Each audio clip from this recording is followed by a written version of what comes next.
Okay, I did promise you that we get straight to the action, but I've got a bit of spare time at the moment, and I really want to cover area fire for artillery. Now, area fire comes mainly from off-board artillery support groups, but in this case there aren't any, but we do have a couple of on-board artillery support groups. We've got some Soviet 152 howitzers, 52mm howitzers, and we've got some Abbott self-propelled guns. Now, these aren't going to be on the table at the very start of this scenario, but I brought them on just to demonstrate area fire. Now, thing with area fire, if you're off-board artillery, you're assumed to always be in range, but if you're on board, you've got to be in range. Now, if you seriously look at the ranges of these guns, like an Abbott is 105mm, it's got 172-inch range, and the Soviet artillery is also similar, with a range of about 100 and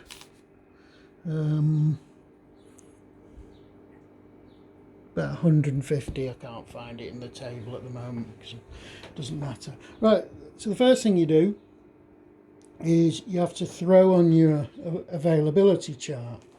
Now, your availability chart is broken up in several ways. Now, it depends on the size of your battery, but I'm assuming that all batteries are 3 guns, which is the standard. If they're 4 guns, you get a bonus.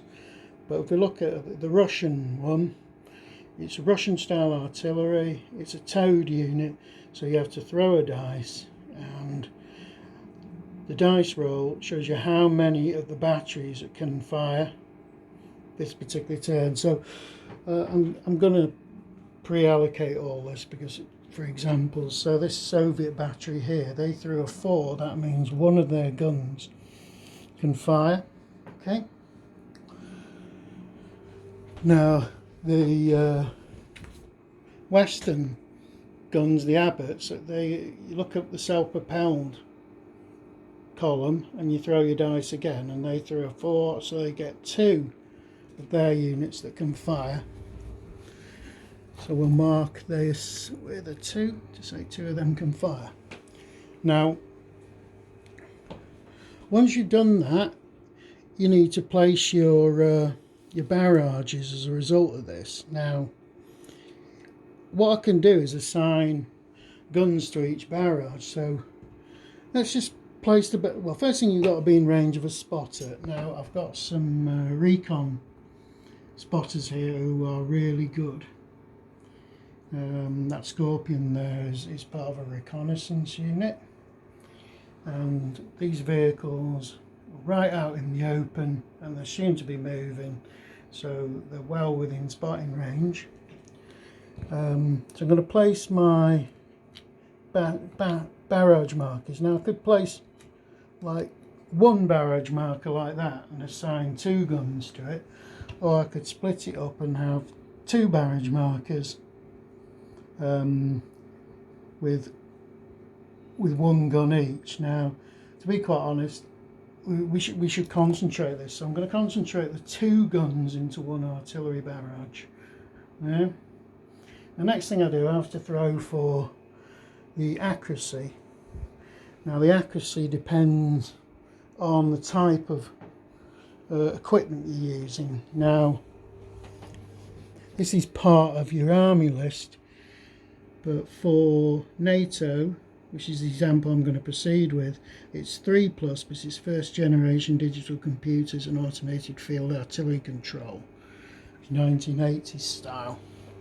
So I throw my dice, so it's and I get +1 because I've got a recon stand doing my spotting. So I throw a 3, which would be a 4 for the recon stand. So I get that. They roll a success on the accuracy chart. Now, on the accuracy chart, if you roll a success, your barrage is considered to take full effect, which is the F here. Now, if you fail, it goes to reduced effect, and if you reduced effect, you have to take 5 off the actual index, fire index. I'll show you the fire index in a minute. So we've made a hit, it's full accuracy. The next thing we have to do, well, we just look at the number of units. The size of your zones can vary depending on how many artillery units are involved, but we're only firing 1 to 4, we've only got 2. So we're firing HE, so the zone of that is 1 inch. If you're firing different types of artillery and multiple rocket launchers, etc., there's a lot, you can have much bigger barrage zones. So what I do is I look up my type of gun, which is HE ammunition on a 105mm. So there's 2 units in that. So that gives me a fire index of 5. Because I'm at full accuracy, there's no deduction to that. Okay, so then, well, actually I'll mention it. If you throw a 1 on your accuracy, that means you get a problem. So what you do, you go to your area fire problems table, and then you can get things like scattering of fire. You can even, some of your guns could be knocked out by counter battery activity. If you throw a certain result, you can get snafu. It's I'm not going to go through all these, but there's quite a lot of effects that could be detrimental to your artillery batteries.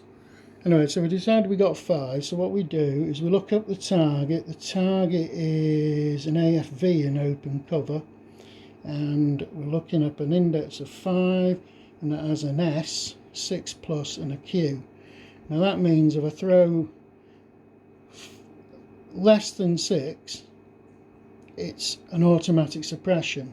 Now if I throw greater than 6, it's a quality check, and if I take the quality check, if I fail, the unit's eliminated, and if I succeed, the unit is suppressed.